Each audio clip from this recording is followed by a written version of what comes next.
Hello, everybody. My name is Stepan Reda. I'm the director of CERGE-EI, and we're extremely privileged to have here with us today Professor Joseph Stiglitz, who, as all of you know, is one of the towering giants of our profession, the recipient of John Bates Clark Medal and the Nobel Prize in 2001.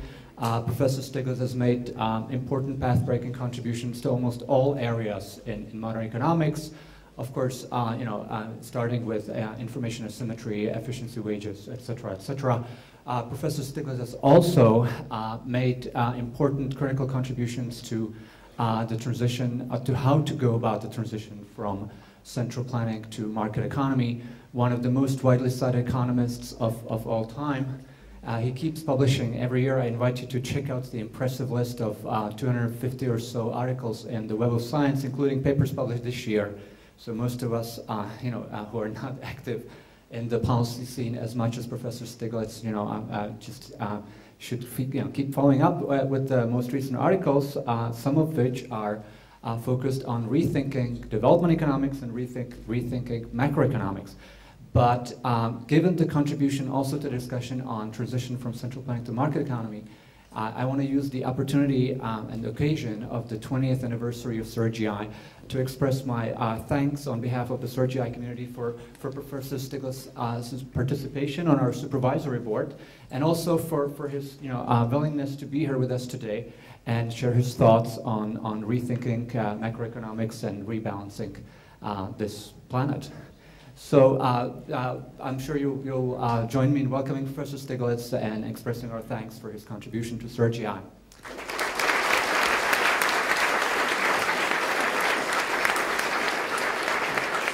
And although it's close to a standard seminar format, we'll probably cluster questions towards the end of the talk.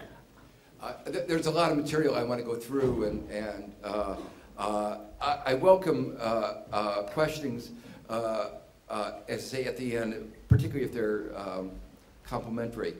Let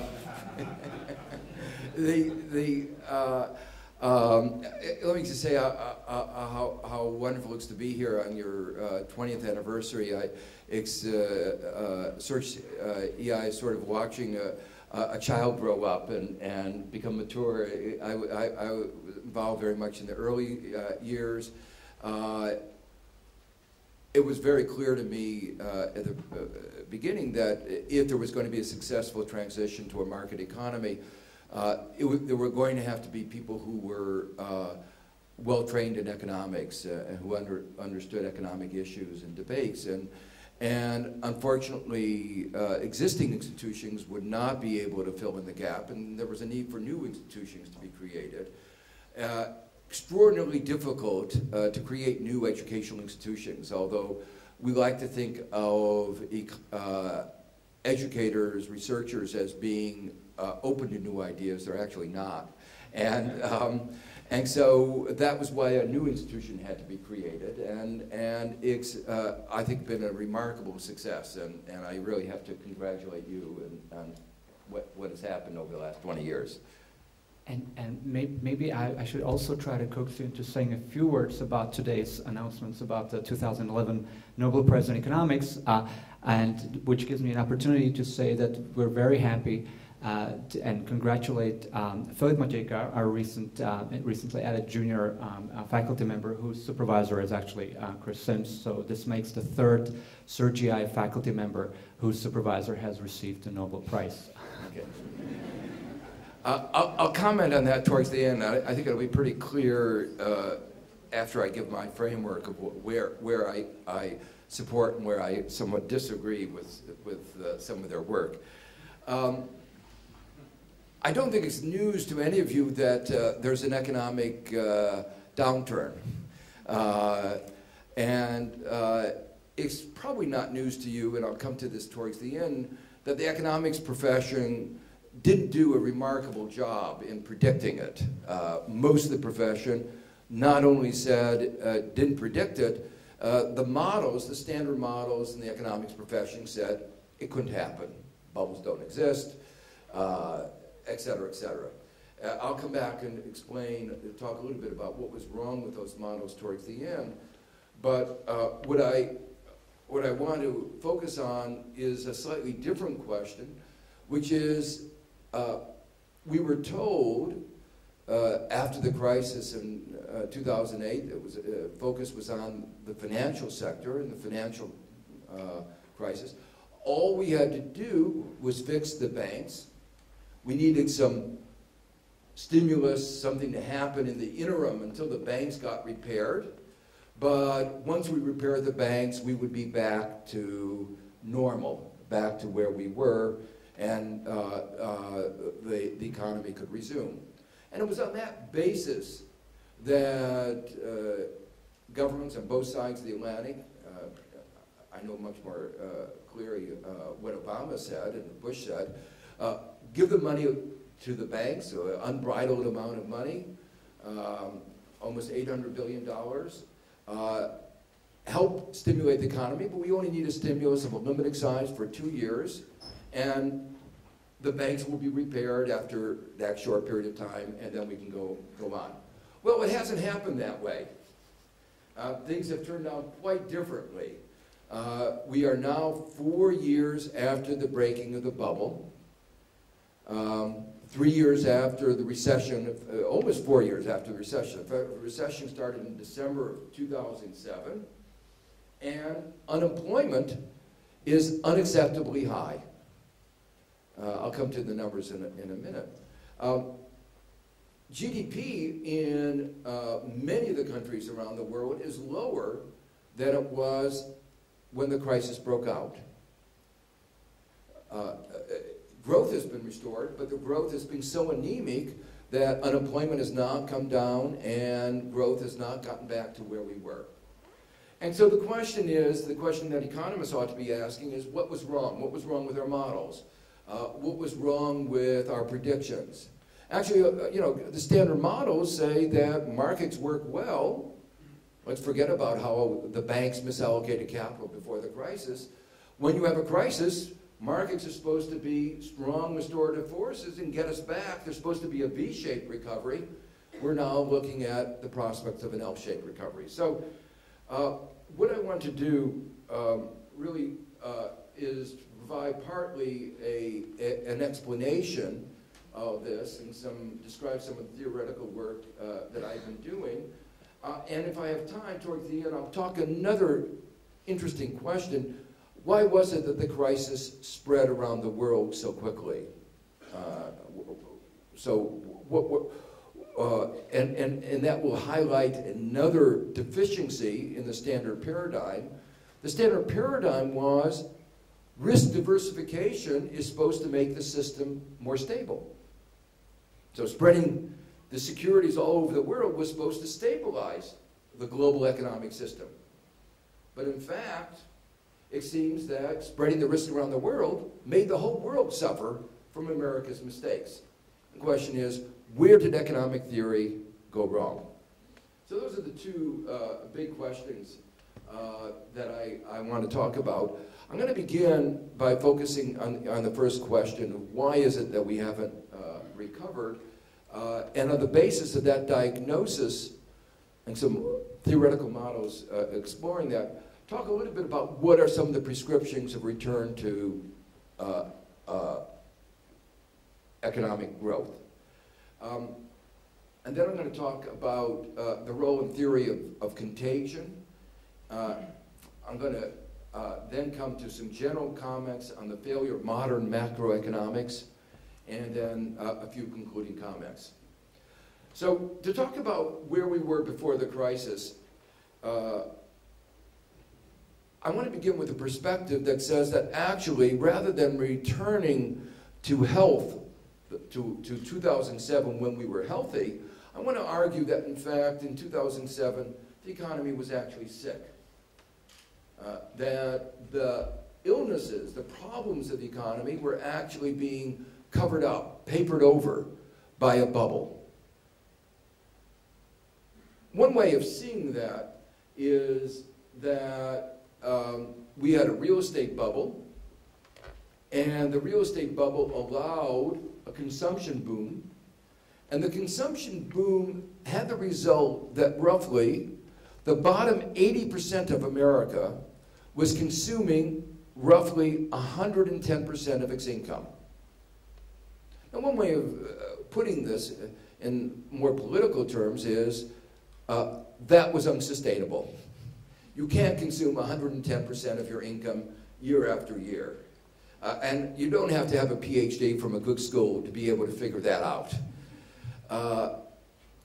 One of my predecessors as chairman of the Council of Economic Advisors went on to point out that that which is unsustainable won't be sustained. And that, of course, was obvious, and that is, of course, what happened. So the question is what was going on? I'll come to that in just a minute. But before coming to that, I want to emphasize the consequences of this bubble. While it hid the underlying problems, it left in its aftermath some additional problems. That is, two additional problems. One of excess leverage, everybody's been talking about that, the high debt-income ratio of the average American consumer, and excess capacity in real estate. This is really important because before the crisis, 40% of all investment in the United States was in real estate. We were building for years to come. Now that investment has gone down, but it won't come back right away because we have excess capacity. The major mistake of the administration was to think that fixing the banking system would suffice.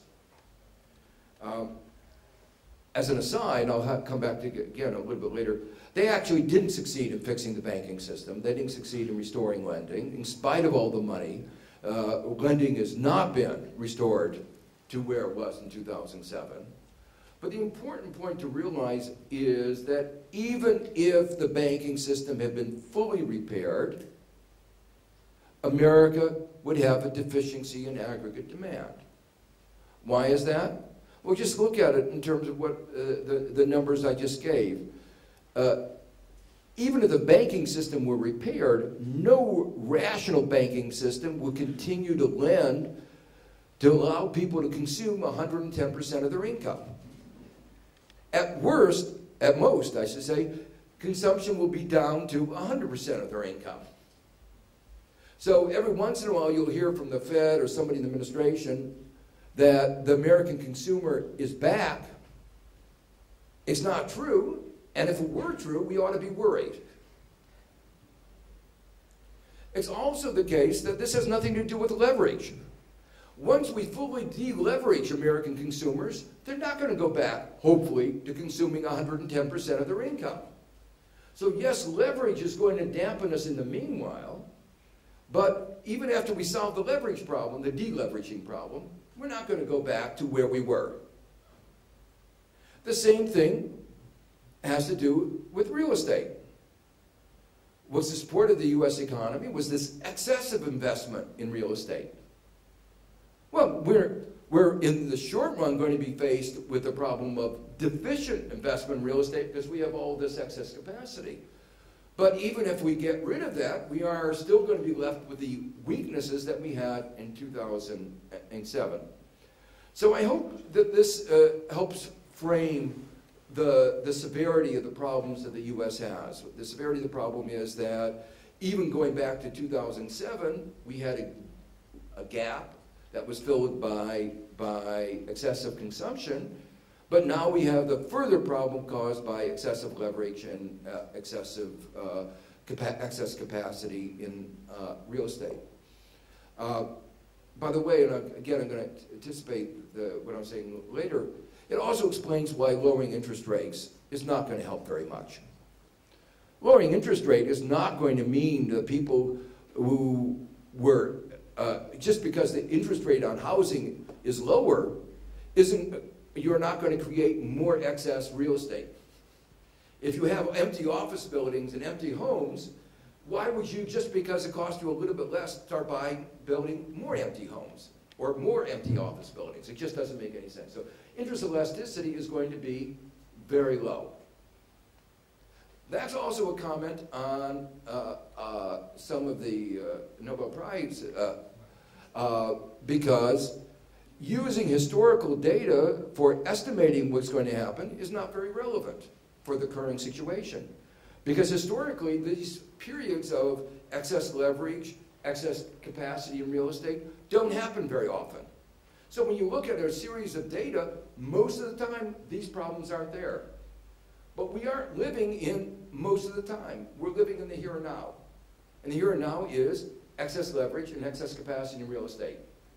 So the fact that on average there is interest elasticity might not be true. They may not have gotten their econometrics right then. But whatever their econometrics for the average, it doesn't tell us anything about the current situation, which is unprecedented in modern times, and going back a long period of time, not necessarily relevant for today. So what are the underlying problems that should have been obvious in 2007? And what are the underlying problems that have to be dealt with today and so far haven't been dealt with? Well, there are 5 that I'm going to talk about now. A problem of structural transformation, problem of inequality, oil, globalization, and global reserves. The problem of structural transformation is the Great Depression was a structural transformation from agriculture to manufacturing. I'm going to argue that this is a structural transformation from manufacturing to services. These structural transformations are a mark of success, but they present problems. The success in the end of the 19th century, the beginning of the 20th century, was that prior to that, most people had to spend most of their time working in agriculture to meet the basic necessities of life. So where were most jobs? In the rural sector, in agriculture. But then, because of increases in productivity, fewer and fewer people were needed to produce the food that we consume. So that today, for instance, in the United States, less than 2% of the labor force produces more food than even an obese society can consume. And then we export. We're a major exporter. So it's really quite remarkable. So we've gone from over 60% down to 2%. What did that mean? People had to find jobs elsewhere. And where did they find jobs for a while? To some extent, to a large extent, in manufacturing. So it was a result of our success. The analogous thing is that we've had remarkable success in manufacturing productivity. We've had productivity growth of 6% or more in manufacturing. And what does that mean? Productivity growth means output per man is going up, but that means in turn that the number of laborers required is going down. Or to put another way, even though demand for manufacturing goods is going up, it's not keeping pace with productivity. And therefore, from a global perspective, there will be a reduced demand for jobs, labor in manufacturing. This is a global phenomenon. And there's nothing, it is a mark of success. But the question is, where will they go? And that's the structural transformation. Just to give you one little anecdote, I come from Gary, Indiana, which is a steel-producing town. I went there and visited there not that long ago. There's a movie that I made that you can see, you can get on my website. But and this was part of the movie on the effects of globalization. But what was striking is that they produced the same amount of steel that they did 30 years ago with 1/6 the labor. And the city has become, Gary, Indiana, has become a ghost town. You can imagine what it does if you don't create new enterprises, as 80% of the jobs get destroyed. So, more than 80. The consequence is that if you don't smoothly manage this transition, it can have significant macroeconomic effects. And that's what I want to talk about now. Now, part of the issue here is that technical change can always induce large distributive consequences. And one of my concerns is the standard models, particularly the representative agent models that became very fashionable in macroeconomics. So none of you have had to waste your time on them. Those models ignore distribution. And these kinds of technical changes, at the core of them, are very large distributive changes. And they have macroeconomic consequences that are hidden, are not brought to the fore by any representative agent model. Now, with perfect markets and appropriate government action, the winners can always compensate the losers. That's why we think technical change is a good thing. But they actually seldom do compensate them, and that's why technical change has always been a subject of controversy, because there are winners and there are losers, and some people are worse off. With free mobility, all workers can be better off ignoring the transaction cost of moving. And a lot of what I'm going to be focusing on is on exactly those transaction costs. Now,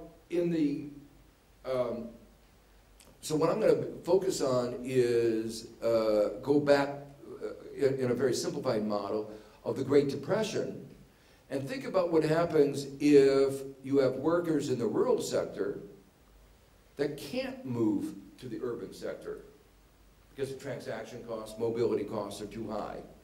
Then what happens? You have productivity growth that depresses their income. But because their income is depressed, they can buy less and less of the goods in the urban sector. So incomes in the urban sector get depressed as well. And rather than productivity increases being able to make everybody better off, you can have immiserizing productivity increases where everybody is worse off.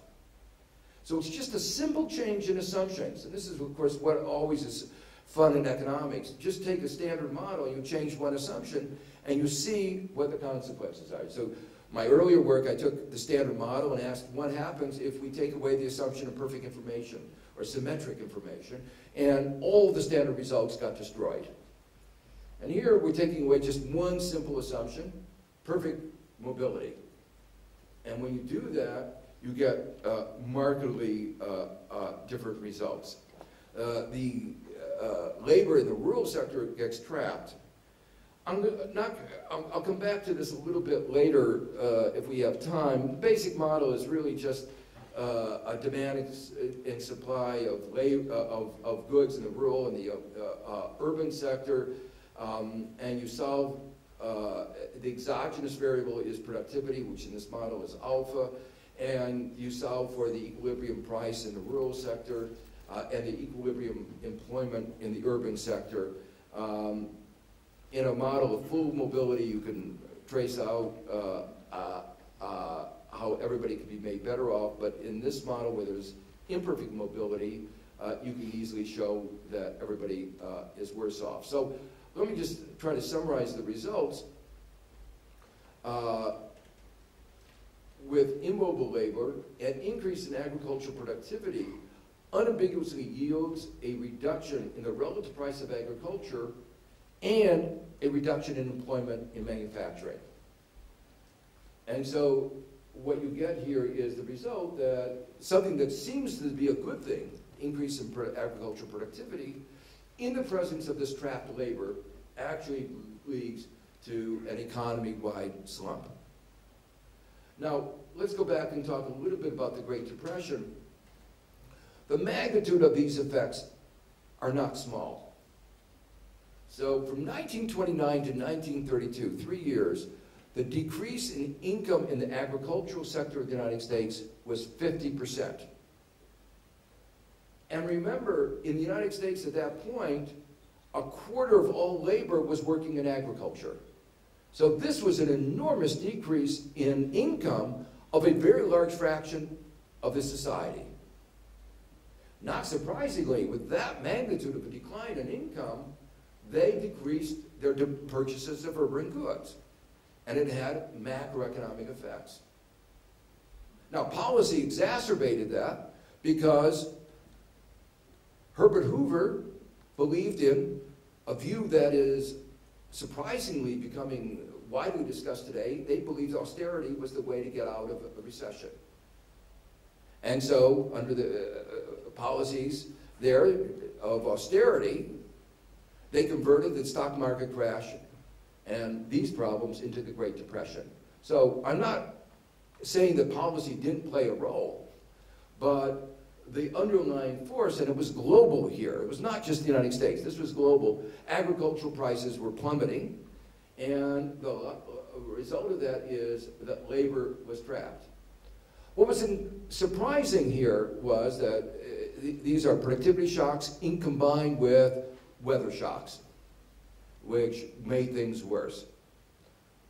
In the 20s, before the collapse of agricultural prices, there was a lot of migration out of agriculture. So in the 20s, actually, labor force in the agricultural sector fell from 30% to 25% of the labor force. And since population was growing, the amount of out-migration was obviously even larger. What was striking is that in the 30s, with the decline of income even greater than in the 20s, with the decline in income, asset values in the rural sector were going down, and unemployment in the urban sector was going up, so migration froze. So labor got trapped in the rural sector, and that just reinforced the downward spiral that I described. Well, one of the issues here, and it's very relevant to the current discussion and relevant to interpretation of the role of finance in crises, what was the underlying crisis? Was it a financial crisis or a real crisis? And one of the problems in economics is that things are interlinked. And A causes B, and that causes A, and reinforces A, and causes C. Well, in this particular case, if we look at the timing, we see very clearly America's financial sector collapse, i.e. the breaking of the banks, did not occur until after the collapse of agriculture.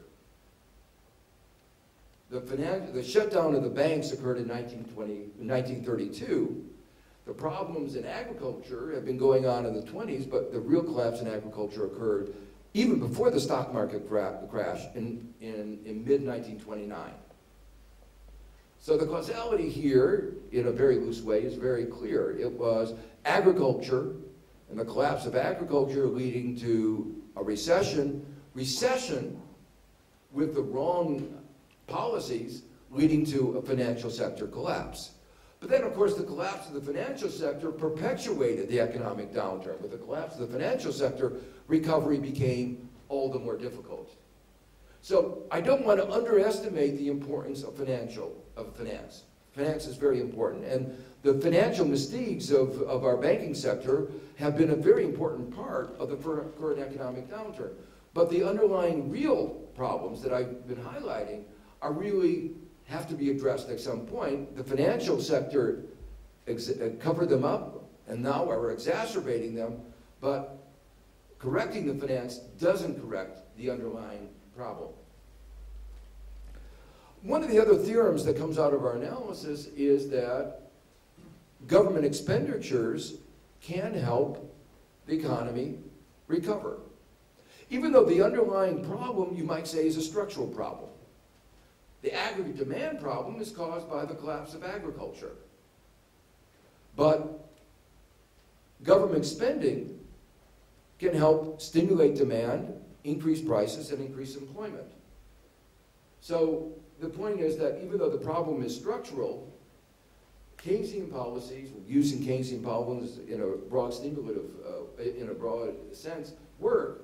And of course, even more effective if spending is directed at the underlying structural problem. So if you think about what was the cause of the problem, if we spent money directed at addressing that problem, you can have even more effective spending. So how do we interpret then both the New Deal and the eventual recovery from the Great Depression? Well, the New Deal didn't get us out And part of the reason for the New Deal not succeeding, two or threefold. First, remember what I described as the magnitude of the decline in agricultural income. 50% decline in income of a part of the population that represented 25% of the population. Overwhelmed the small increase in government expenditure. The New Deal just wasn't big enough. Moreover, while federal government expenditure was going up, the states in the United States have a balanced budget framework. Within the Constitution, they follow the rules of the Maastricht Convention, but even stronger. So they had a stability pact, you might think of it, and they enforced it. And what was the result? They were cutting back. So while the federal government was expanding, the states were contracting, the net effect was a very limited stimulus. And then it wasn't a long enough duration. In 1937, under the influence of the deficit hawks, FDR cut back. So we didn't have a sustained stimulus, and it wasn't big enough. But it did help. And in fact, some of the regulations on agriculture were one of the things that did help reverse the agricultural decline. But, and as I point here, analogous to the current situation, and the current situation, government in the United States is part of the problem. There have been a loss of 700,000 jobs in the public sector since the beginning of the crisis. So that rather than having counter-cyclical policy, government is having pro-cyclical policy when you look at it in greater detail.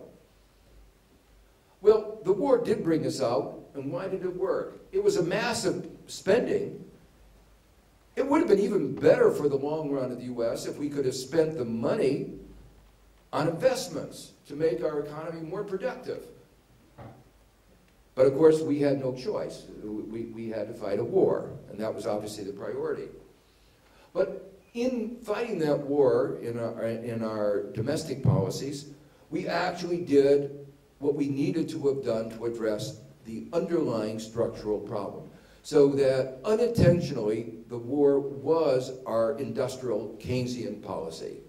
Because in order to fight the war, we had to move people to factories to produce armaments. So we moved people from the rural sector to the urban sector. We trained them to work in factories. People who'd worked all their life in farms became factory workers, young people. We discovered in that process how bad our social policies had been. We discovered how large a fraction of Americans were undernourished. And we began school lunch programs to deal with the problem of undernourishment in a relatively rich country. And today, just to put it in context, 1 out of 7 Americans are on food stamps. 1 out of 7 Americans face a problem of food insecurity. That means at least once every month they go to bed hungry because they don't have enough money. So we haven't really solved that problem. But in the aftermath of the war, we continued the restructuring program with a very important bill, which was the GI Bill. So the GI Bill had provided training to the returning veterans, training to make them suitable to deal with a modern industrial economy. So you can think of the GI Bill as part of our restructuring process, financed all by the federal government. Now, we have one big advantage then over what we had today. I mentioned before, today we have a legacy of debt. Then we had a legacy of savings. Because during the war, we forced people to save. And that meant we were actually in a good position. Those of you who know about economic history, you should know that there was a lot of worry that at the end of World War II, with the removal of the support of government, that we would go back into a Great Depression. And what they forgot about the underlying source of the Depression and the underlying, the importance of this legacy of surplus that we had as opposed to the legacy of debt now. The final theorem that I want to mention that comes out of our analysis is that we show that lowering wages lowers agricultural prices and urban employment. In other words, the problem is not wage rigidity. Many of you have been exposed to models, especially new Keynesian versions of DSG models, where they focus on the importance of wage rigidities. Our model, like Keynes actually, argues that, in fact, lowering of wages makes things worse. There's actually a large body of literature called the debt deflation work that Bruce Greenwell and I helped to reinvigorate in the early 90s that reinforces this problem, that in fact shows that more flexible labor markets in the context of a recession actually exacerbates the economic downturn. And it's interesting, in this crisis, the US, the country with the most flexible labor market, has had the poorest, one of the poorest, not the poorest, but one of the poorest labor market performance. And countries with less flexibility have done a lot better. I can't resist a little bit of an aside on the relevance of the standard macro model, since many of you have had it inflicted on you. Just a few points. Since structural transformations occur very seldom, it's very hard to have rational expectation models be of much help. You're not going to have, you don't have these events that happen every 75 years. They're not going to be part of your data set in a meaningful way. In the same way that the models that were used to say that the mortgage market, securitization would work, they used data sets that didn't have any declines in house prices. Well, declines in house prices occur, but not in the kind of data sets that they were using. And so, in their econometrics, it never happened. But those of us who looked at a broader historical point of view say, yes, this does happen. You look at different countries, yes, it does happen. And therefore, you ought to be worried. And you can't just rely on your rational expectations model with a limited data set. Since the central issue is structural, an aggregate model with a single sector is not of much help. Since among the major effects are those arising from redistribution, a representative agent model is not going to be of much help. And since the central issue entails frictions in mobility, assuming perfect markets is not of much help. And of course, one has to have better models of the labor market. Search models, again, are not what's the core here. If you have more people searching and there are no jobs, all you do is have longer queues at each firm. You don't have more jobs. And so the search models don't really give you any insight into this kind of unemployment. In fact, their welfare decreasing. Well, this just gives you a reference to a paper of ours that has developed some of these ideas. I listed 5 underlying problems, and let me go through the other 4 much more quickly, but they are important. The second one is inequality, and this is really interesting because it represents a sea change in thinking about macroeconomics. The representative agent model swept all the issues of inequality under the rug. And what's so interesting is the IMF, which is an institution that I used to criticize a great deal, the IMF, in their meeting in the spring of this year, has said inequality is a major cause of instability. And that because their mandate is trying to ensure macro stability, they are going to focus a lot more of their research on inequality, a lot more of their macroeconomic research. A major sea change in perceptions about macroeconomics. And it seems to me that this is going to be a real change in the design of how we formulate our models. I can't explain all the details, but let me try to give a little bit of the intuition here. When people differ, a redistribution from those who expend all their income to those that don't lowers aggregate demand. And that lowering of aggregate demand, if markets aren't working perfectly, isn't offset by other changes in the general equilibrium. We've been experiencing very large changes in inequality faster than we've had in previous years. So in the United States today, the upper 1% gets about more than 20% of all the income. And there are studies that show that while the upper income 1% saves more than 25% of their income, the bottom saves 0. In fact, they consume 110% of their income. So that kind of redistribution has major macroeconomic effects. So in a way, what our you can say, interpret what our economic system said to those whose income was going down. What our system said, in effect, don't worry if your income is going down. Forget it. Just continue to spend as if your income is going up. And Americans were very willing to oblige. How do you square the circle of incomes going down and spending going up?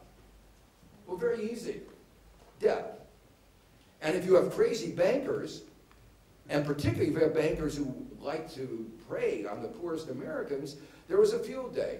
And especially if you have bad accounting systems where you could record the transaction cost as you gave out a mortgage without recording the losses that would occur 10 years down the line when the mortgage isn't repaid. And you get bonuses today for your short-run profits, and you don't have to pay back the bonuses when the mortgages turn bad. And there's a whole series of lectures about what went wrong with American capitalism, and maybe in the question period we can talk about it, but it's very clear that we created a system that allowed people to think that their standard of living was going up. Just to make sure you understand what's gone on in the US, today, most people, let me repeat, most people's income is lower than it was in 1997. All the growth has gone to the top. It's not just the question of the poor at the bottom, it's the people in the middle. We've been having a process of hollowing out. To the extent that incomes have gone up, it's been largely by working more. So a full-time male worker today earns the same income that he did in 1978. There's been 3 decades, more than 3 decades of stagnation. So this problem has inevitably macroeconomic consequences, and one can't get this in any model that doesn't, macro model that doesn't pay attention. In a sense, we live in a world of globalization, and what matters today is global aggregate demand. It's not fully globalized, but we can't ignore global, and so global aggregate demand is really important. And the same forces of growing inequality that are played within our country are also, in some sense, play globally. And one of the things that happened in the years before the crisis was that there was a huge transfer of income from consumers in the United States and Europe to the oil countries. And oil countries, quite rightly, didn't spend all their money because they knew that that income was, or at least they were uncertain about whether that income was permanent. And so you transfer money from those who had a fairly high margin propensity to consume to those who had a very low margin propensity to consume on a global scale. The magnitude of this is enormous. Remember, before the US went to war in Iraq, oil prices were $23 a barrel. And futures markets said that 10 years from then, they will still be about $25 a barrel. And they went from $23 a barrel to $140 a barrel. And that meant Americans were spending hundreds of billions of dollars on imported oil. And that was money that wasn't there to support the American economy. So what did the Fed do in response to that, and the oil, and to the growing inequality? Well, it responded in a way, in a short-sighted way. It stripped away regulations, it had lower interest rates, and that fed the bubble. And in a short-sighted way, it said, oh, look how wonderful our economy is doing. But it was, like Argentina, all based on debt and not sustainable. Let me, the fourth reason is globalization. And that's a particular problem for the US, but I want to distinguish the global problem from the US problem, and for US and Europe. the fact that there's been this productivity increase in manufacturing means that the number of manufacturing jobs globally is going to be limited.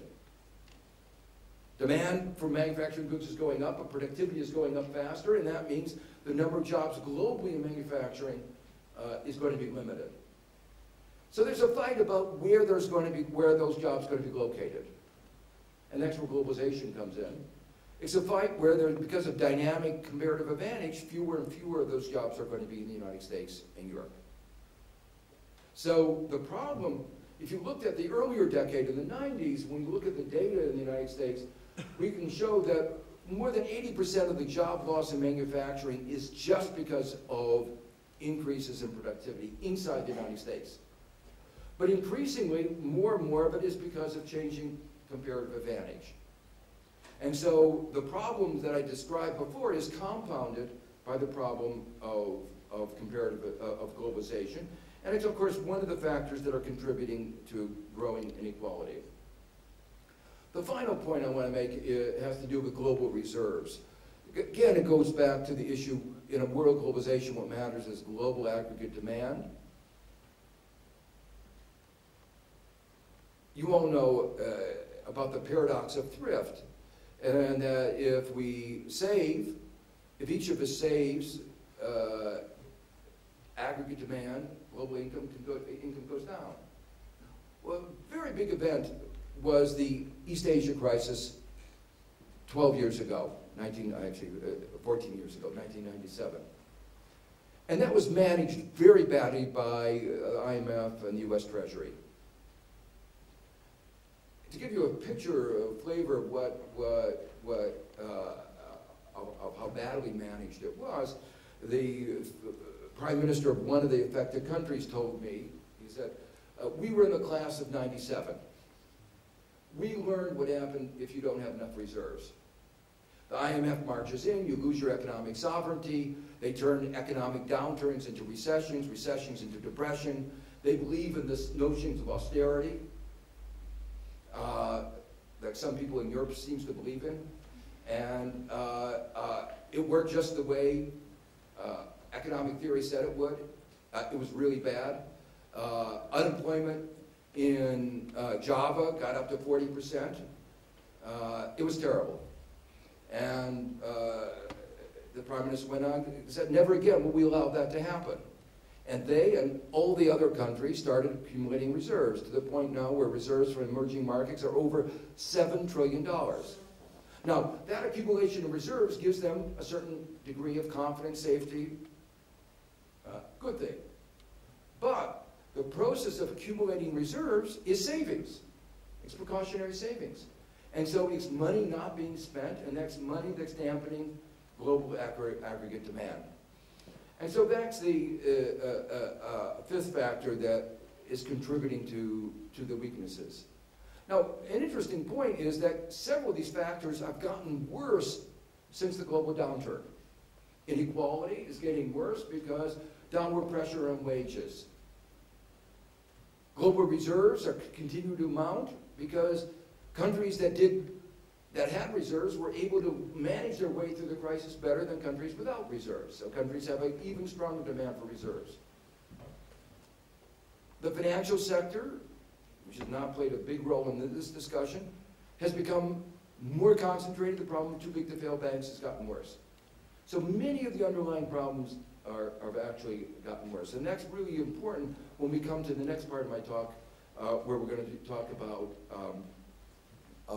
what to do about it. These are just a couple of sources where these ideas have developed in just a little bit more detail. Well, let me now turn to the remedies. They almost follow automatically from this diagnosis. Increasing aggregate demand, addressing the underlying issues, facilitating the structural transformation, reducing inequality, reducing dependence on oil, reducing the need for global reserves, and finishing the task of fixing the financial system and underlying the real estate problem. Because of the limited time, I'm going to skip over some of the details of what we need to do to fix the financial system and regulate the banks better, and deal with the mortgage problem. I want to go, since it's such a big issue everywhere, to talk about the problem of increasing aggregate demand, particularly in a world with fiscal deficits. And I want to go back to just really some elementary principles, which for some reason the financial sector and many of the economic models forget. If we were looking at firms, we always look at two sides of the balance sheet, liabilities and assets. So when a debt goes up, so does, and it's accompanied by an increase in the asset, the company's balance sheet can actually be stronger if it's a high return. Unfortunately, the financial market only looks at the liability side. And many of the economic models that you've been taught implicitly assume that government spending goes into consumption, not into investment. So some of you know the literature on Ricardian equivalence that basically says that if you borrow money, that people will save more. And therefore, if government borrows money for current spending, it's undone by the private sector, people consuming less. In terms of a rough description of what happened in the United States or in other countries, you can say it's so absurd, it's hard to, serious economists believe it. Just think about what happened in the United States after the Bush tax cuts in 2001, 2003. The savings rate fell to zero. Didn't increase, it fell to zero. And it would have gone deeper if the banks hadn't been if the banks had been a little bit more reckless, it would have gone down negative. The only thing stopping them from getting worse was the banks had a little bit of self-discipline, very little. But clearly, Ricardian equivalence didn't hold. We were having bigger and bigger deficits, and savings was plummeting. But the models don't ask the question, where does the government spending the money? If the government is spending money on investment and the government's balance sheet is getting better, consumption ought to go up.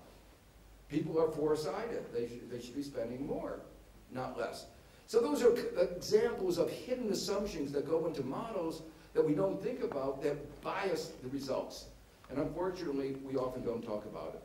So if we spent the money on high return investments, and the good news for the United States is that because we've underinvested in technology, education, infrastructure for the last 20 years, we have very high return investment opportunities. So that, yielding 20, 30, 40% returns. Just give you one example, if we had invested and everybody knew that we needed in the levees in New Orleans, and it was at the top of the list of what we needed, we would have saved a couple $100 billion. Only $5 billion would have sufficed.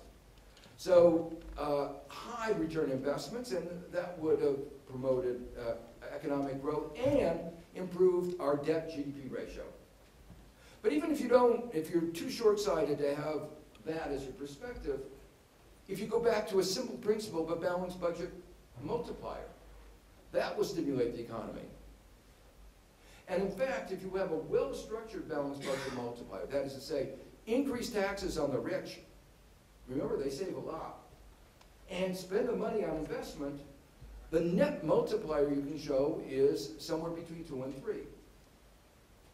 So that it too will stimulate the economy, even keeping the budget balanced in the short run.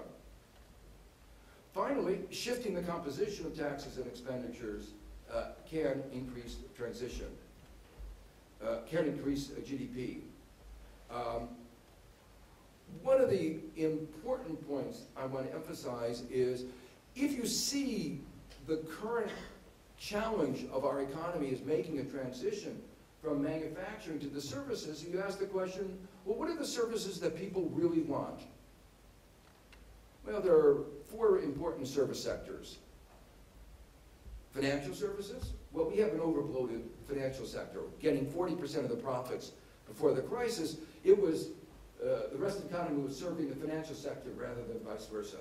We don't want to increase that. Housing? Well, we overbuilt the housing sector, so that's not where we're going to be going. What are the other two? Education and health. And those two sectors are sectors where the government plays historically a central role. So if we cut back on government, we are going to be impeding the transition to the service sector economy. And there are good reasons why the government ought to be involved in these sectors important. So rather than the kind of model there where I described how we moved out of the Great Depression through government action, here we are engaged in a process that will be impeding the transition and making the downturn longer-lived. Well, I've sort of hinted at a number of issues on the design of the stimulus, but I'm running out of time. So let me just talk a little bit about some of the objections, particularly that one hears to this from economists. One of them is that there will be crowding out. Government investment will crowd out private investment. Let me go back now a little bit to this and this issue and the multiplier issue. There's a lot of econometric work that suggests that there are these problems of crowding out and multipliers are lower. But most of that econometric work is either flawed or irrelevant to the current situation. Why is it irrelevant? Just to take the issue of multipliers. Most of this work is done, looking historically, at periods in which the economy was at full employment. If you're at full employment and you spend more in one thing, the government spends more, what has to happen? It has to be at the expense of something else. So crowding out has to happen. By definition, if you're at full employment, you're at full employment. There's not much else you can do. So you're not going to get a GDP multiplier.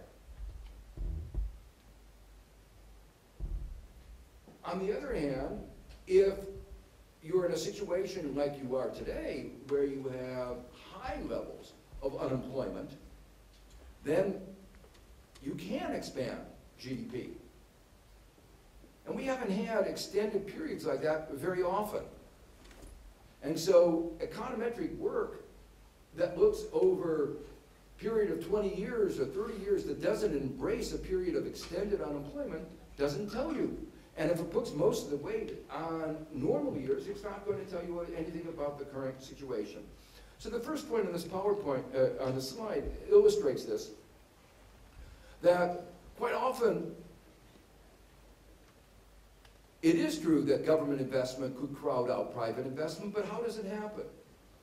Through a policy response that the Fed worries about inflation, raises interest rates.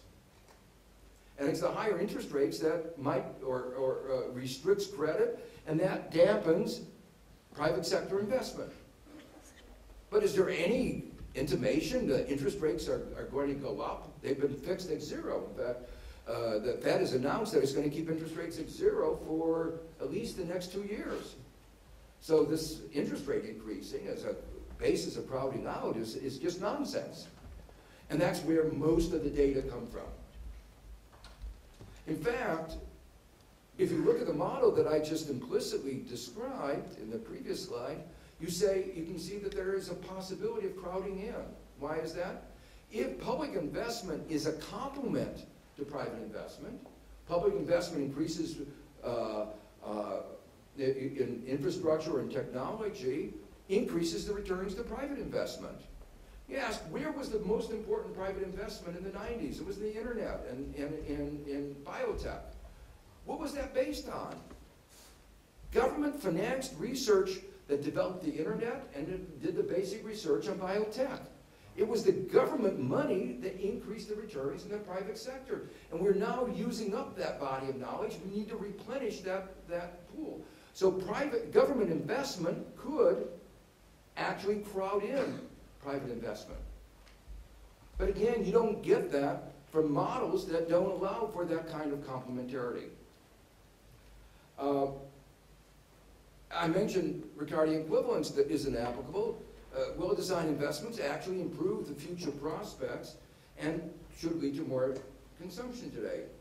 And actually, if you have models in which you have rational expectations extending over many periods and in which there is unemployment extending over many periods, then you can show that rational expectations actually increases multipliers rather than reduces them. And the reason is, again, very obvious. What are the leakages, to use an old-fashioned vocabulary, that undermine the recycling, that money gets spent and spent over again and over again? It's savings. Why do people save? For consuming in the future. If they consume more in a subsequent period when unemployment is still there, what does that do to aggregate demand in that subsequent period? It increases aggregate demand in the subsequent period. What does that do to unemployment? Reduces it. If people rationally expect that, what will that do to consumption today? Increase it.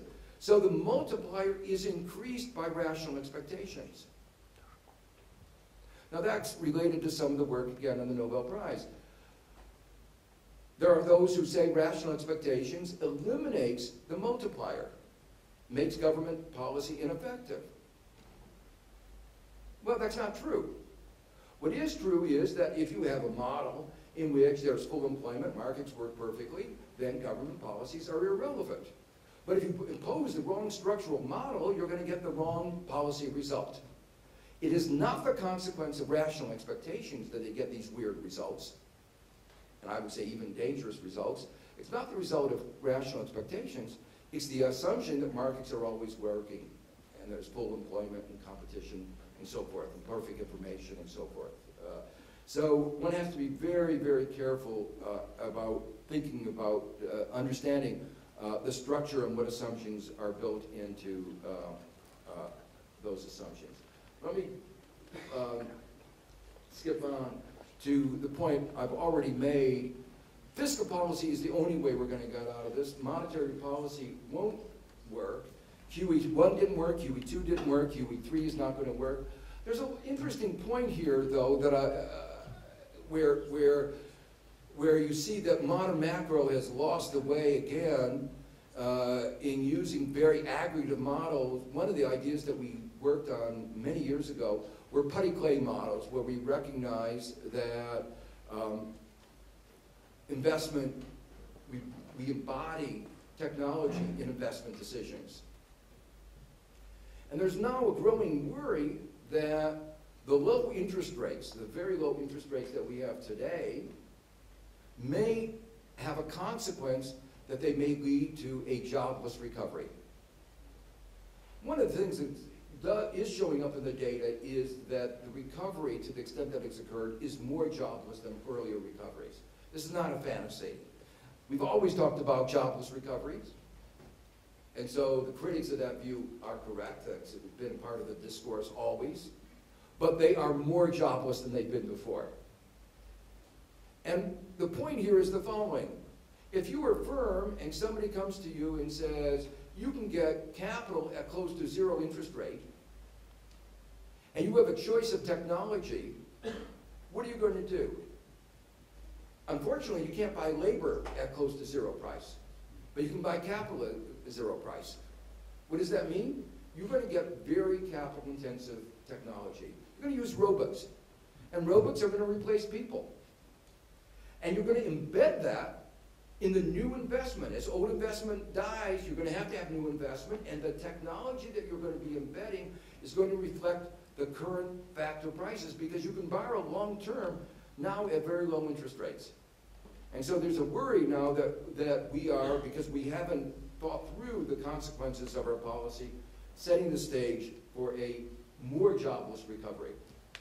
The final point I want to make is on the issue of interconnectivity and contagion. One of the striking things about this crisis is how quickly it's spread around the world. The macroeconomic models that were formulated and talked about and taught said that that was a good thing, that diversification was a good thing. It made our system stable. And so strongly did people like Greenspan and Bernanke believe that idea that Even after the bubble broke, Bernanke said, don't worry, effectively because of diversification, there's no problem. The problem is contained. We've spread the risk globally. Well, he was wrong, obviously. The risk wasn't contained. But our models said that that should have been the case. So something was wrong with the models. If you took the models seriously, there should have been, this was a small perturbation. $500 billion, $1 trillion, relative to the global capital stock is trivial. But it wasn't contained. So that was an issue that I and some of my colleagues began to think about. The answer is that the structure of the models was very special. The structure of the models assumed lots of convexity. And if you have these kinds of convex functions, risk works. Risk spreading works, and things become more efficient the more you spread risk. But the world is rife with non-convexities. Bankruptcy costs, learning, externalities, all give rise to important non-convexities. And what you can show is that in the presence of non-convexities, information costs give rise to non-convexity. So they're really pervasive in our economic system. And actually what you can show is that interlinked systems are more prone to system-wide failures with huge cost. Interlinked systems are often better at absorbing small shocks, but much worse in the event of a big shock. And that's exactly what happened. In a way, the intellectual framework that has dominated macro discourse is intellectually incoherent. Because what you hear, and you hear it today all the time, before the crisis, everybody uses these models with risk, with convexity, with risk diversification. What do they say now when you're hearing about the crisis? What is the word that you hear over and over again? Contagion. But models of contagion are inherently exhibit non-convexities. What do you do if somebody has a communicable disease? You quarantine them. You isolate them. You don't say, let's mix them up and make sure that the germs get spread evenly around our society. Because there's a multiplicative factor that's involved, a non-convexity. But somehow the policymakers have been suffering from cognitive dissonance, but the economics profession has been suffering from cognitive dissonance. They have two sets of models. Before the crisis, things work beautifully when we have everything integrated. After the crisis, things work terribly. We need integrated models that bring these two sides together. And unfortunately, the models used by most central banks haven't done that. The models used by most central banks are actually have a lot of other peculiar aspects of it. Believe it or not, the models used by most central banks don't have a banking sector in them. They don't have banks. They don't have credit. Money is, the financial system is described by a money demand equation. That might be okay if financial markets work well and there were problems of imperfect information, but guess what? Financial markets don't always work well. And so this is just one example. I don't have time to go through other examples of sort of intellectual incoherence in these macroeconomic frameworks.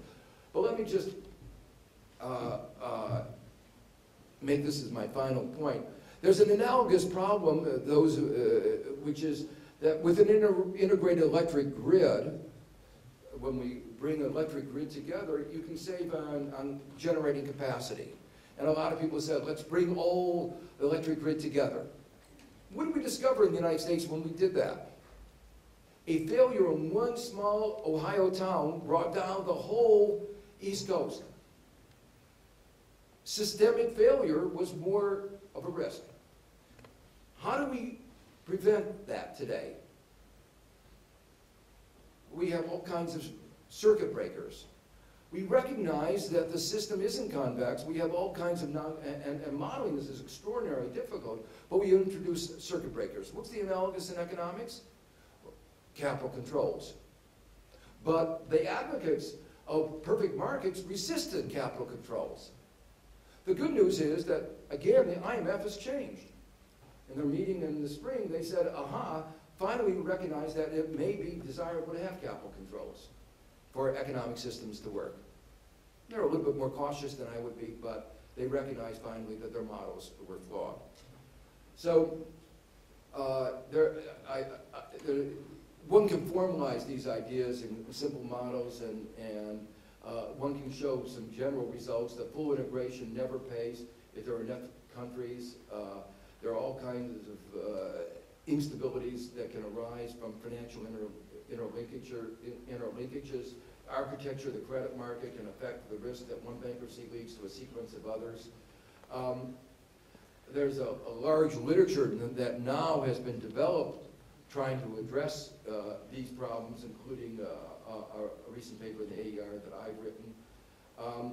I think I've already hinted at some of my concerns about modern macroeconomics.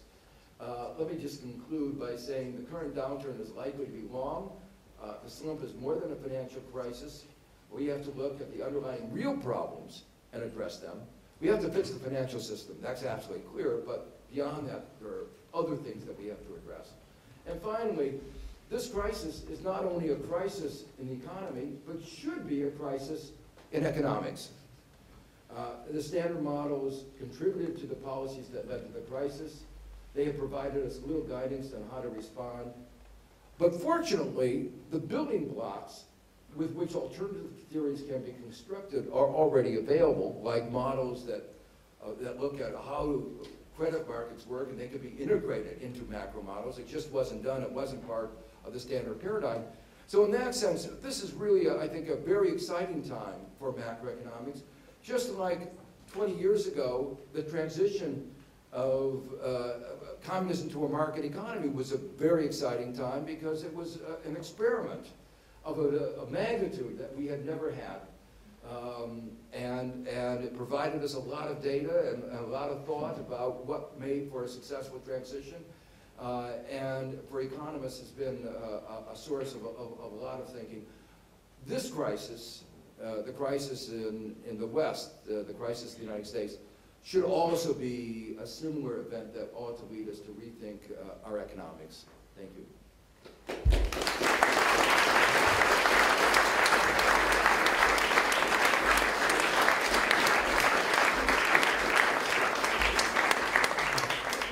So here we are, at the risk of offering a crude summary. You know, I see a lot of Minnesota, Chicago-educated macro people here. I see central bankers. I see people, practitioners from the financial. Is there anybody I haven't insulted? So I very much look forward to a spirited discussion.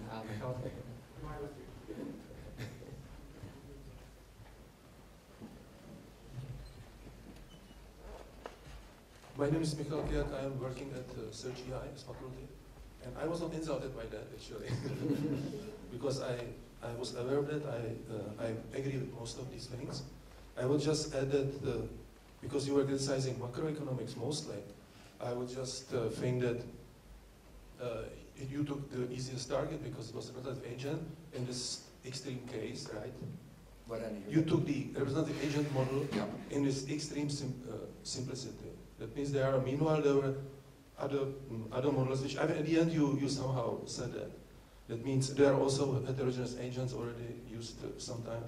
Maybe they are not solving these things which we would like to have, but instrumentally is here. But it was just comment. I would like to ask something, some constructive question. That you have some new models, and mostly based on your early work in informational economics, financial economics, and so on. And I would like to ask you, how would you take these models, which somehow are right now, to me, from my point of view, partial equilibrium, mostly microeconomic, how you would recommend to move it to be like full-fledged, the so-called general equilibrium or aggregate macroeconomic models. And one other question is, currently the aim of your models, because they are quite, I think, quite complicated, some of them, and more like qualitative demonstration of presentation of some important phenomena which are completely omitted and which should be somehow later verified by using some empirical evidence or stuff like that, or then how to move to these macro models, as I said, and maybe how to move to how to get the optimal policy designing and maybe some practical implications for the, somehow not to stand and is just criticizing this, just see what is the light or the end of the tunnel.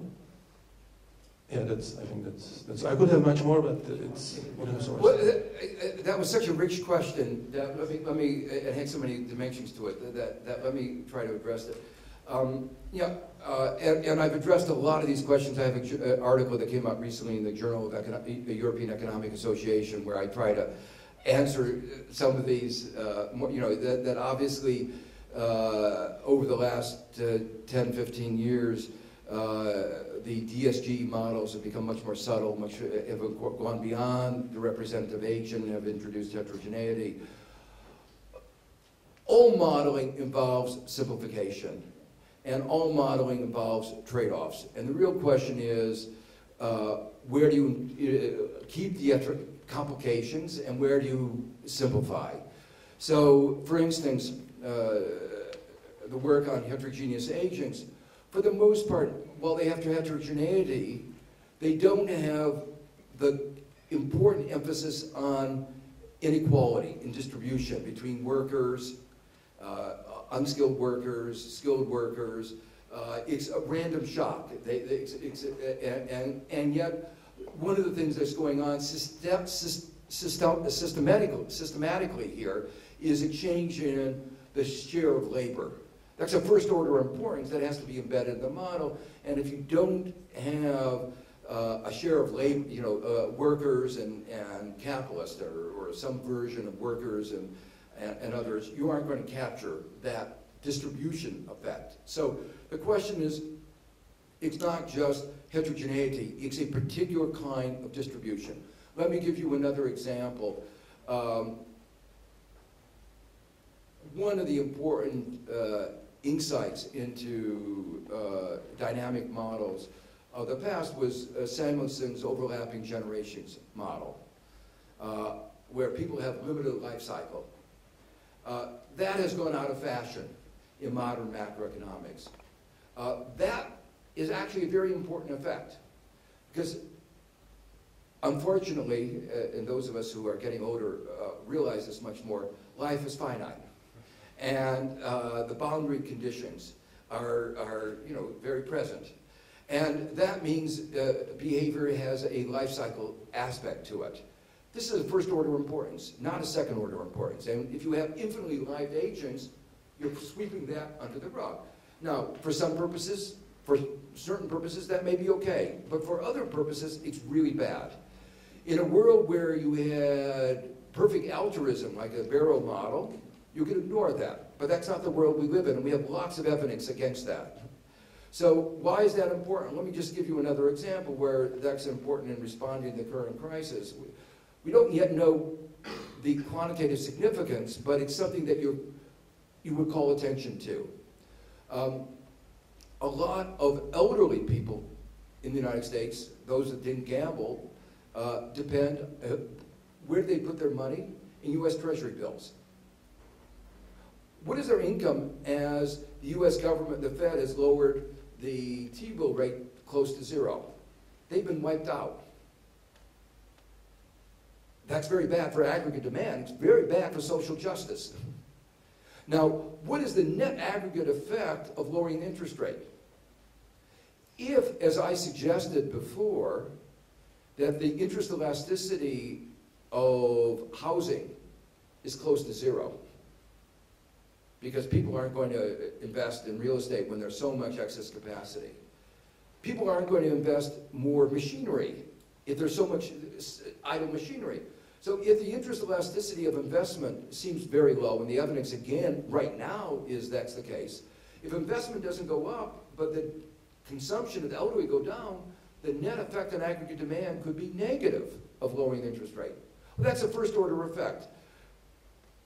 Empirically, you'd have to test it out, but it's the kind of thing that when policymakers get together, they do discuss.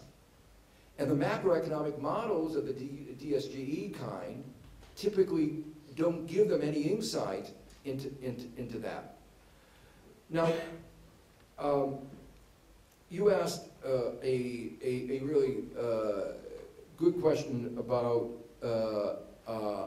some of the, how do you put in models of banking credit into the general equilibrium models.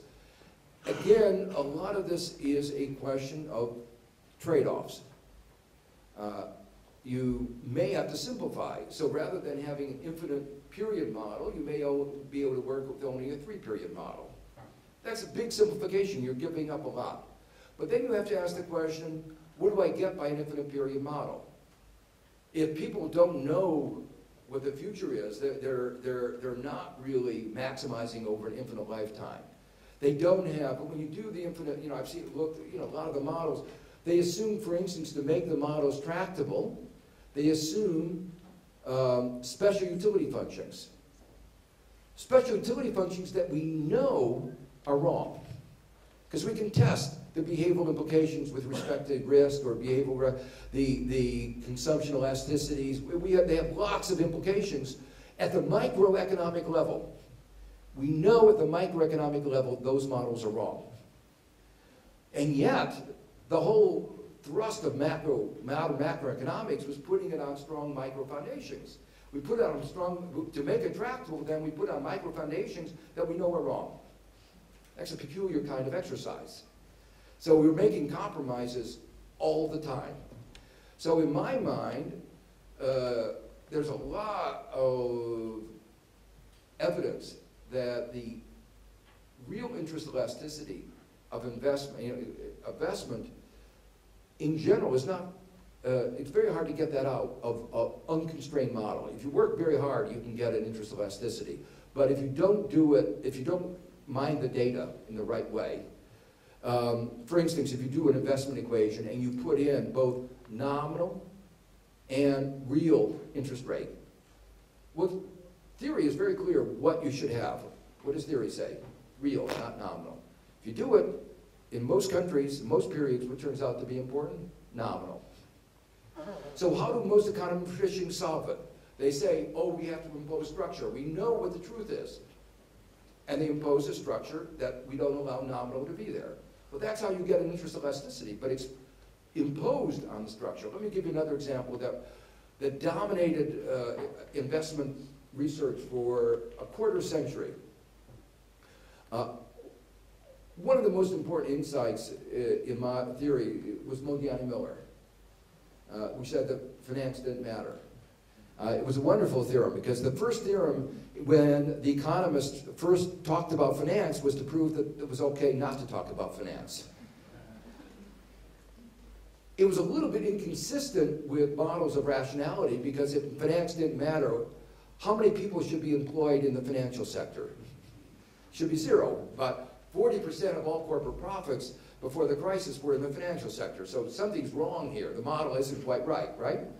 So one of the results of the work that I did in Perfect Information and other people was to explain why it is that Modigliani-Miller theorem is in general not right. Credit rationing is important, cash flow is important, all those variables are important. Well, for 20 years, econometricians, following good theory, imposing structure, what did they say about cash flow in investment equation? Didn't allow it, wasn't allowed. It was interesting because before Modigliani and Miller, Meyer and Kuh had done regressions, and what did they discover? They didn't have good theory, and they put cash flow, and it was the most important thing. But then for 20 years, you were not allowed to do it. You couldn't get a paper published in a journal if you put cash flow because the referee would say, this is inconsistent with modern economic theory. Then modern economic theory changed, and it said it's okay to put cash flow. And they then put it back in, and now it's in almost all the papers on investment. Okay. The point I'm making is that maybe if we're less modest and less ambitious, I mean, in our attempts of making intertemporal, there are trade-offs, so let's explore. So what I'm really calling for is more diversity in macro models. Not that we should give up on the DSG models. They are an important line of research, but we put too much of our weight to research in that line and not enough on the other. Now, the final point I want to make is there are actually some work along the lines that I've described that was trying to incorporate this within a DSG framework. Some work that Anton Kornak at Maryland have been doing. One of the things that this work brings out very strongly that isn't brought out in the older DSG models are the importance of externalities, of macroeconomic externalities. In the representative agent model, there are no macroeconomic externalities because with one person, you can't. But they're now being brought. But they're first order effects is what is, and there are a whole set of concerns about that. And so this is by bringing in financial constraints and by bringing in a richer environment, you then start to understand better why financial markets often don't work and why you need financial regulation. I've registered 2 more questions in the first row and the fourth row. Kresha. Okay, just 2 questions, not so sophisticated like Michal's. I'm still a little bit obsessed with this US financial crisis, and I didn't hear much discussion about the revocation of Glass-Steagall in 1999. How you see this connection with current crisis? And second, very, very short one. Is there place for fraud in economic models in explaining financial crisis in the US? Thank you. Why don't I take both questions now, so I just have a few.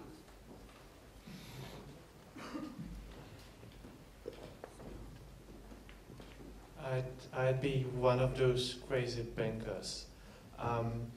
I'll have one remark and one question. I can't kind of skip this crazy banker comment. So wasn't it also the case that if you provide the bankers as a policymaker wrong incentives, then they start behave crazy? Like, wasn't it Fannie Mae and Freddie Mac that basically guarantee you that even if you lend money to super poor person for a home, that you cannot go bankrupt? In other words, if you never let anybody bleed, then you can't assure that he will not gamble in the future. That's first remark as such. Then to that to the other thing, if you have a bank that would basically say, okay, I will not grow farther, I will not do more business, what do you think will happen with that bank? The shareholders, the American people that hold the shares of the bank would gladly sell it, and it will be taken over by somebody else who is growing all the time. And then the question now, with the sovereign balance sheets basically blown to the edge, do you really think there is a space for further government spending? I mean, if you spend really substantial parts of your tax income just for the interest expenditures for your public debt, then where do you get the money? And if you really increase the interest rates, then how will you, as the government, manage your interest expenditures in your balance sheet? So basically, theoretically, these recommendations that were written there seem fine, but I somehow missed the plausibility of it in the real life. Sure. Let me. There are actually 2 questions that are somewhat related, and so let me deal with them together. The Glass-Steagall review of the Glass-Steagall Act, I think, was an important contributor to the financial part of the problem. I try to emphasize in my talk the underlying real but it's clear that the financial sector played an important role amplifying, leaving a legacy that's going to make it more difficult for us to get out of the mess. Why did the Glass-Steagall Act play such an important role? Well, actually, there were three things that its repeal, three consequences. One of them was, probably the most important, is related to this question that was asked. It led to a significant increase in the concentration of the banking system. It was advocated, pushed by Citibank. It was really a Citibank bill, and allowed Citibank to grow bigger, but all the other banks, and the degree of concentration in our banking system in the United States grew enormously after that. Why is that important? That has to do with incentives. If you're too big to fail, you know that if you gamble and lose, the taxpayers are going to pick up the tab. You have perverse organizational incentives. And that problem has gotten worse since the crisis, because the way we addressed the crisis was to allow them to merge together. The second problem was a problem of culture. That the idea that you would bring together two kinds of institutions, one that focused on gambling with rich people's money with high returns, and conservative management of ordinary people's money for the payments mechanism. You bring them together. Which culture won out? The gambling culture. And so what happened was that many of the banks disproportionately, not totally, went out of the lending business and went into the gambling business. And that's where they were making a lot of their profits, not from lending. And that's why it's interesting that the Vickers report in the UK says, let's go back to ring fencing this to try to keep these two cultures apart. The third is conflict of interest. And that was one of the original motivations of the passage of the Glass-Steagall in the 30s. And it didn't play so much a role in this crisis as it did in the Enron, WorldCom, where you saw the conflicts of interest between somebody issuing new shares and being a lender. And the problems were really rife in that crisis, or earlier in the decade. That leads me to the question of the broader issue of incentives of the bankers. And there's not just a problem of organizational incentives, there is a problem of individual incentives. The incentives of the individual bankers were perverse. And that's why when Greenspan testified, I don't know if you know this famous testimony that he gave to Congress, where he said he discovered a flaw in his reasoning. He had relied very heavily on self-regulation, and he said, I expected that banks would manage their risk better. And he was surprised. But I was surprised that he was surprised. Why do I say that? Any microeconomist looking at the incentive structure of the bankers saw that they had incentive structures for excess risk-taking and short-sighted behavior. If they had not behaved badly, we would have had to rewrite our textbooks. Our microeconomic textbooks, not our macro. Macro ignored all of this. But our microeconomic textbooks talked about this all the time. And they talk about, well, we don't have to rewrite our textbooks because they behave just like they should have behaved given the perverse incentives. That raises a question. Why do they have such perverse incentives? Isn't capitalism supposed to be good in providing good incentives? Isn't that one of the things we talk about in market economy?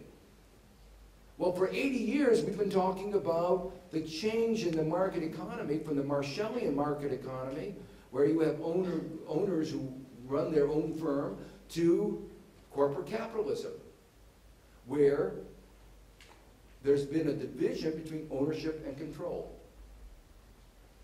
A problem that in modern jargon is called corporate governance. The bankers did very well by themselves. If you look at their income over a 10-year period, they walked off with a lot. If you look at what happened to the bondholders and shareholders, they didn't do very well. And there is a real problem with corporate governance. In the United States, there was an attempt to say that shareholders, who after all are supposed to own the company, ought to have some advisory role, some say and pay. And if you listen to the CEOs, you would have thought this is the end of capitalism. That shareholders would have a say in the pay of those who work for them would be the end of capitalism as we know it. Now, other countries have actually adopted say and pay, and their banking systems worked a lot better. So we have a problem in corporate governance, which I think underpins some of which led to the problem. Now, what is the role of Fannie Mae and Freddie Mac in all of this? That was an issue that the Financial Inquiry Commission that looked at what happened in the US crisis spent a great deal of time looking at. This was a bipartisan commission, and it has been part of the Republican folklore that it was Fannie Mae and Freddie Mac that caused the problem. It was government that caused the problem, not the private sector. Well, remarkably, even though this has been part of Republican folklore, all but one of the commissioners agreed that Fannie Mae and Freddie Mac were not the source of the problem. The timing was wrong. If you looked at what happened, the performance of Fannie Mae and Freddie Mac were better than the private banks.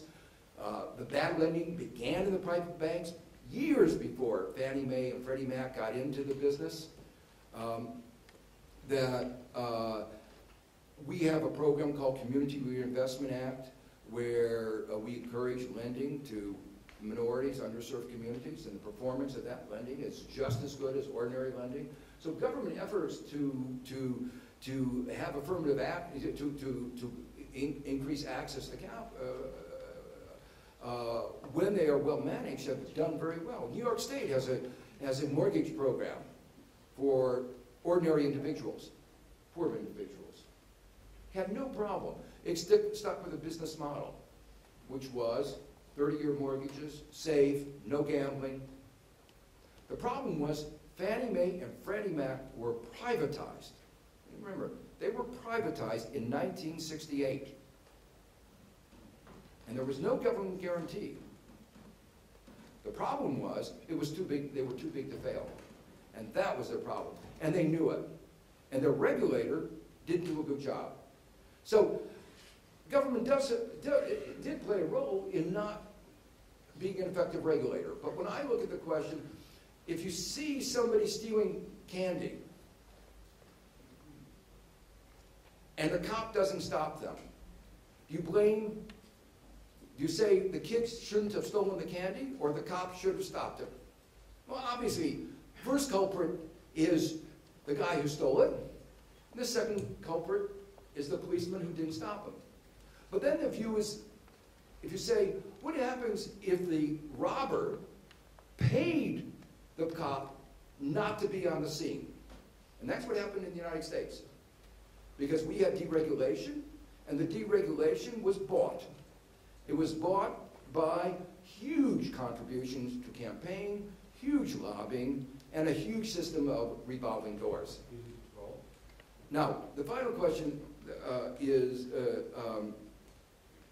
fraud. Not the final question, but fraud. Fraud has played a role, and you can see the numbers. The fraud numbers started going up back in 2004. The FBI started detecting mortgage fraud. It's also, there's the Form 2000 theme this year is about rule of law, and one of the real concerns is the breaking of the rule of law by the banks, where they robo-signer, they're supposed to, before you throw people out of their house, you're supposed to be certified. They put all that aside as they threw people out of the house. Even people who didn't owe money were thrown out of their house. And so, you know, you might say, we worry a lot about type 1 and type 2 errors. You can say, well, most of the time, the people that we give death penalty to are guilty. Well, that's not a standard that most of us would accept. The fact that on average, people who are sent to the death chambers, on average they're guilty, doesn't give us much sense of justice. What we want to make sure is that we don't like the idea that somebody wrongly gets convicted. We don't like the idea that somebody wrongly gets thrown out of their house even when they don't owe money. And unfortunately, the legal framework that we've had has allowed that to happen until there was a furor about this going on. There was one more question I just wanted to add, because it was the last question I asked, really important one. How, and I just want to repeat what I said before, how in the face of budget stringency do you continue to spend? And what I gave is two alternatives. One is a balanced budget framework. You increase your taxes and you increase your spending, and that will stimulate the economy, if you have the right model. Now, if you have the wrong model, it'll have the opposite effect. And we can have a discussion about what the right model is, and it will depend on how the spending, where the spending is, how the Federal Reserve is going to, if it raises interest rates, that's different than if it keeps the interest rates at zero. So we can debate about that, but there's absolutely no doubt that there is at least a potential of a very large balanced budget multiplier. But even short of that, the point is that the United States, and I'm talking now about the United States, not about Greece. It doesn't have quite the same. We can borrow long-term at 2%. We have lots of investment projects that yield 20% returns. When I was chairman of the Council of Economic Advisors, we did a study of returns ex post that we had gotten on average in R&D and technology. And they were over 50%. Now, not every project succeeds. But you don't need to have many projects that have high returns to get an average return. We're talking about the average return from government investments in technology. They were over 50%. So if you can borrow at 2% and you can get a return of 20%, you're foolish not to do it, and your balance sheet is stronger. So in my mind, if markets were rational, and I have no confidence that they are, and you look at the financial sector, you look at the crazy things. Enron's valuation before the crisis is here, and then after the crisis, it discovers it's zero. Lehman Brothers valuation before the crisis was several. They made a mistake, a small mistake, of somewhere between $200 and $300 billion in the valuation of Lehman Brothers, a minor mistake. Well, I don't have a lot of confidence in market valuations. But what I do say is we have to have a conversation where we move away from paranoid, a deficit fetishism, to a focus on balance sheets. And balance sheets mean assets and liabilities. Okay, I think we can afford maybe one last quick final question. Jan-Bena in the third row. My name is Jan-Bena from the University of British Columbia. I would like to go back to what you described as a fundamental fact behind the events, which was that there is a huge structural change in the economy driven by the increase in productivity in the manufacturing. So I kind of fully understand that the reason, but I'm thinking that it's kind of, the reality is even more difficult in a way, because I think what is happening in terms of productivity to manufacturing is happening to the large part of the service sector as well. Like in the simple terms, instead of 10 middle managers, we need one, because the technology is such that it is just possible, and it's kind of happening to education to a large extent, I think, as well. You have like schools, business schools springing up all around Asia, for example. So I'm just kind of naive question, is the structural change kind of small enough that the Western world can cope with? And what, in the second question, in which direction you would, what the Western world should invest in? Because maybe that's happening to R&D part of the service sector as well, I don't know, so. Yeah, well, first, let me first address part of a global perspective on this. You know, before the crisis, Bernanke tried to shift the blame for global imbalances to China. And he said the problem was China was saving too much. And it used the language savings glut. it was interesting because it used to be that savings was a virtue. Now, economists understand the paradox of thrift, so they have more ambivalent feelings in the context of economic downturn. But these were words that were put forward by people who believe in markets working. And if markets worked, how could there be a savings glut? Savings glut is supposed to be equalized. Savings is supposed to equal investment and full employment. Markets are supposed to accommodate that. And the question was, what was going on? Well, my perspective on that from a global point of view was it wasn't that there was a savings glut. It was, again, the financial sector failed. There are huge needs in the world today for investment. Huge needs for investment to retrofit the global economy for global warming. We have to, go from inefficient coal-burning generating capacity to more efficient, a whole set of green kinds of technology. We have to change our housing. We have to change our transportation system. So we have huge needs for investment, and right now they're being starved. We need, from a global point of view, you go to Africa and you see the huge needs of infrastructure, potentially high returns. You look at the needs in North Africa, the Arab Spring. They need investment. So we have huge needs for investment. But the problem was the financial markets didn't channel the money to where it was needed from a social point of view. They had distorted incentives, and so they were gambling, they were engaged in all kinds of other activity, but it didn't go to the areas that would have the highest globally, socially productivity. And so that's the problem we have to solve. We have to be able to recycle the money, to use that word, to savings, in directions which have higher degree of social productivity. Now, one of the problems is global markets do not handle risk well. There are all kinds of risks that you cannot, that are not well managed by the market. Financial markets are supposed to manage it, but what do? They create a risk rather than manage risk. And so what we have to do is actually try to make risk, we have a whole set of problems of managing the risk of development, managing the risk of climate change. So we have to develop better institutions for managing risk. And there's some initiatives that are trying to deal with that.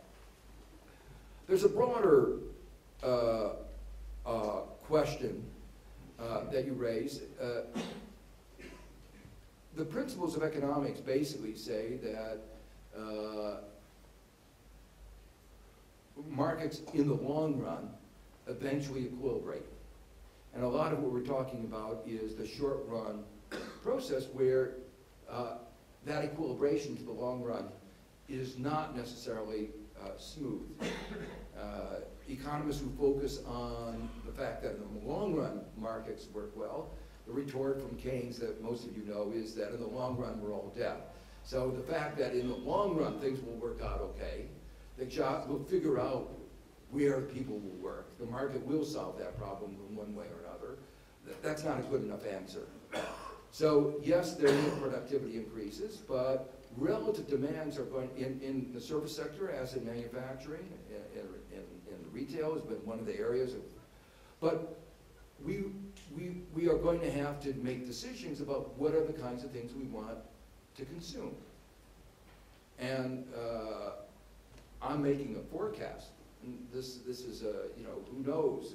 This is not the cloudy crystal ball, but that we probably, most of us won't want more than 2 cars per person.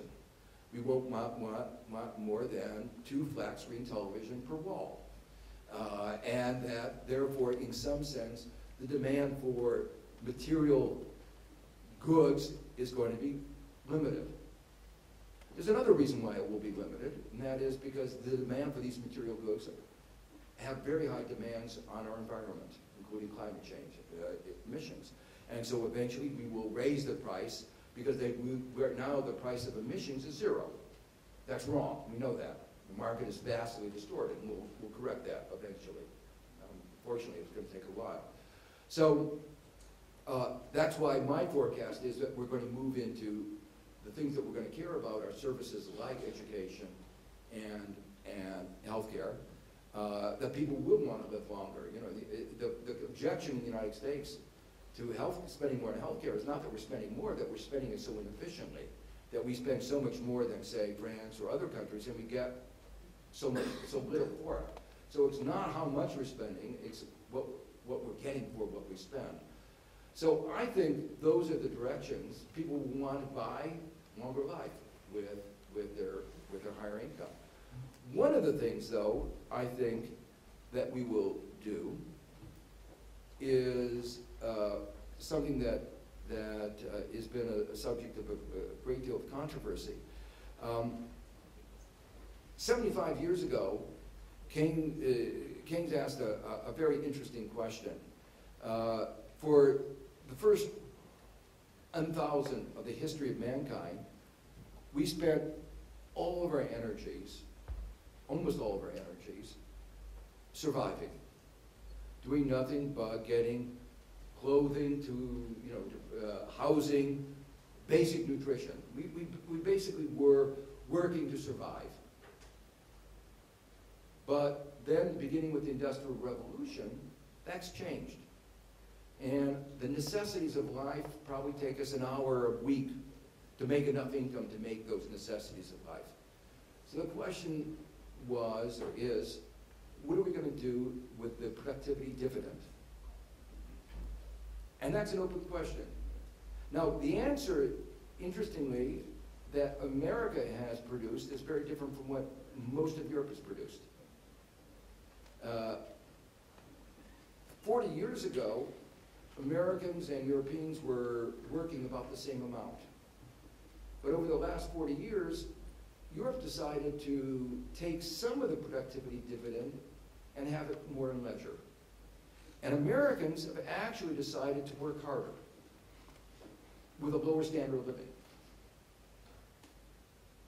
You can say, as a matter of economists, that the tastes are beyond our purview. We don't make any judgments. We just describe. But I actually think we have to make judgments because, in fact, the American style of living is not sustainable for the world. If everybody consumed an American pattern, the planet won't survive. So that pattern can't be sustained. So for us, in a way, the problem is both easier and difficult. We have to change our living standard, but that means we have more opportunity to go towards more leisure, and that could be an important part of the adjustment process. Well, I'm a labor economist, and the first half of this evening I felt very warm and cozy about the fact that my line of work wouldn't get under scrutiny. And then, of course, I became envious of the research opportunities that my macro colleagues have. And so let me just conclude by saying two things. First, that I'm very much hopeful that our doctoral students and will be guided by our macro faculty into the new greener pastures where macroeconomics will hopefully become as useful for the society as I think microeconomics already is. And that the editors of the profession will allow that to happen. And let me finally conclude by thanking Professor Stiglitz for being with us tonight and for having helped CERGE-EI become what it is today. Thank you.